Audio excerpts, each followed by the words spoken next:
Hi, welcome to Video Games Revisited. Today we're going to be talking about a game that I hadn't played until very recently. It's going to be Ninja Gaiden on the Game Gear. And this game was the first entry in the Ninja Gaiden series that wasn't either known by Ninja Ryukenden in Japan and generally in the rest of Europe known as Shadow Warriors. It was the first game that just had Ninja Gaiden as the title. It was released by Sega under a license from Tecmo and uses a different engine than had been used previously, but it's closest to the old style NES side-scrolling action games. And of course it features Ryo Hayabusa, everybody's favourite ninja. So let's take a look at it. Okay, so the game takes place across 4 distinct levels, but I'm going to concentrate mainly on the first one just to keep this as spoiler-free as possible. So as far as graphics and sound goes, it's what you'd expect from a Game Gear game. The gameplay works nicely, it's quite fluid controls, real basic, one button to jump, or one button to attack, and you can also do some special moves by holding down and attack at the same time, but we'll have a look at that in a second. So like the original Ninja Gaiden games, it's a side-scrolling game, just running, jumping, get from start of the level to the end of the level, fight a boss, and take out anything that might get in your way, whether it's a ninja or a guy with a machine gun or whatever's thrown at you. So as you can see here, there's a variety of power-ups I've been collecting.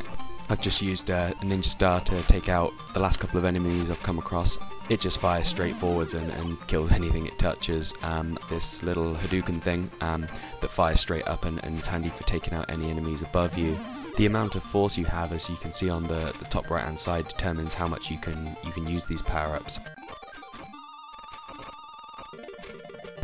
There's also a variety of potions and scrolls and such which keep you topped up, keep you alive. The levels do look a bit samey. They do mix it up a little bit with like here with a few statues and when you're approaching the temple and the end of the level, but you know, it is pretty much the same thing. So up to now I've been really impressed, but there are a few little gripes I have with the game. For example, this first boss, it's not particularly clear what's going on. You'll see here poor old Ryu's slashing away at this monster of a man, trying to take him down, and doesn't really seem to be getting anywhere. Take a look at the enemy's energy bar in the top right hand side. It's all of that slashing and it's only done one little square of damage to him.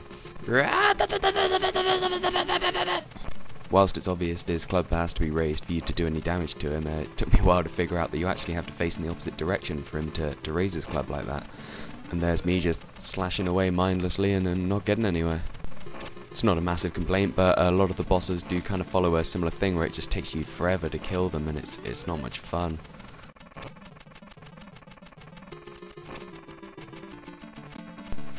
Okay, we're almost done now, so I'm going to slow down just for the final blow, and boom!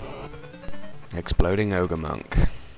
Now the story doesn't really fit in with the other Ninja Gaiden games. It's a completely separate storyline.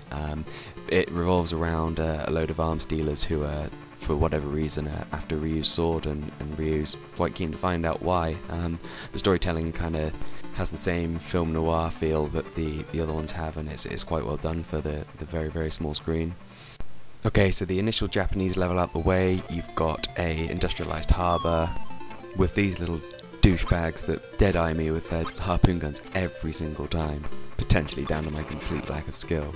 A nice skyscraper climbing sequence with lots of suicidal karate kick guys, and then the final level, which features the most stereotypical Indian character I've ever seen, and a nice little platformy, jumpy, fighty bit through a temple.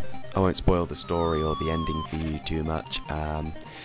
So as you've seen, it's quite an entertaining, fun little game to play. Not bad at all.